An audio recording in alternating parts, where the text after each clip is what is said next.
Good afternoon. I am pleased to welcome today Prime Minister Christopher Luxon to the Philippines for his first official visit following our brief yet really quite constructive conversation at the sidelines of the ASEAN-Australia Special Summit in Melbourne last month.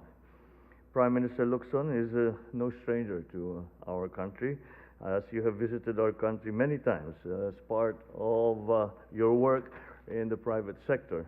I think it's also useful to point out that one of the first stops that the Prime Minister made was to Jollibee, which immediately qualifies you as an honorary Filipino.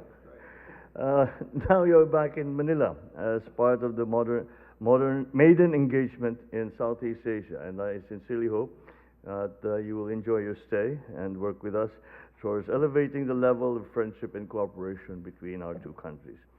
We established formal diplomatic relations in 1966, and since then we have pursued cooperation on matters of mutual interest, resulting in 30 bilateral agreements in the fields of defense, development, agriculture, education, energy, labor, food security, visa, environment, and trade, amongst others.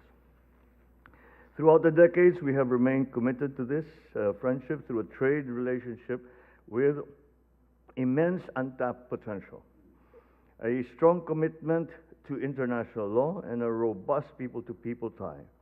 These enhanced our deep connections that are already rooted in our common Austronesian heritage and our shared realities as archipelagic and maritime nations. As fellow Pacific states, we also share the challenges and the risks of climate change and the sea level rise, as well as natural hazards such as volcanic eruptions and earthquakes. No single country can manage the effects of these phenomena alone, and this is a call for greater collaboration on this regard.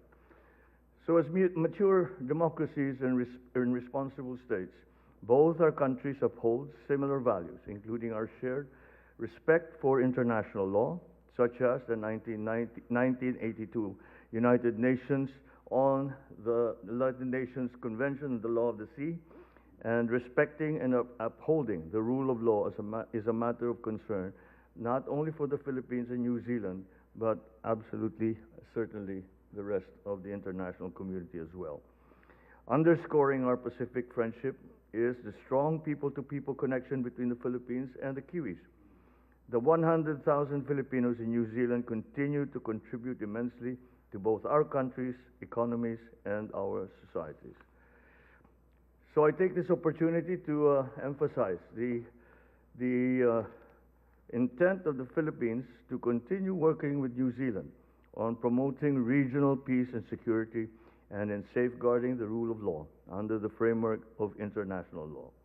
Let's make sure that this visit be a signal of a re-energized bilateral relationship between the Philippines and New Zealand that will see us enhance our existing cooperation and expand further on areas of great potential amidst an ever-changing regional global landscape. Thank you very much. And once again, welcome to the Palace, welcome to the Philippines. I am very happy to welcome you, to see the fruits of our, I suppose they're called pull-asides. Right? I pulled you aside from the, so thank you very much, Mr. Prime Minister. Well, Mr. President, can I just say how delightful it is to be with you again? And I just want to say thank you. My wife Amanda and I have so enjoyed getting to have a quick conversation with you and First Lady Lisa, and we liked you immediately. And so it is so good that we've been able to come here and after such a quick period of time, actually, and bring our delegations together. But I think as relatively new leaders wanting to breathe new life into the Philippines-New Zealand relationship, it's a good time for us to come together and talk about the things that are important to both of us. Obviously, for New Zealand, we are deeply committed to re-energizing our relationships across the Southeast Asia. For Philippines in particular, we look at this market and this country and we think it's a fantastic future that you have. 110 million people, a fast-growing economy, young, talented people inside the Philippines with huge potential. And so the ability, and that's how I feel about our country too, that we have a great future and a great potential as well.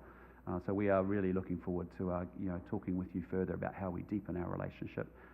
We have a lot in common. We stand up for international rules-based systems. We believe in the freedom of navigation. We're outward-looking trading nations that want to do well for our people in the world. Our interests are mutually together, I think, in many ways, economically and security-wise as well. So can I just say again, thank you to you and all of your team for your generous hospitality. We're looking forward to spending time with you this afternoon and getting into some of the issues and the topics of potential greater levels of collaboration between us. But again, thank you so much for hosting us so generously at your place.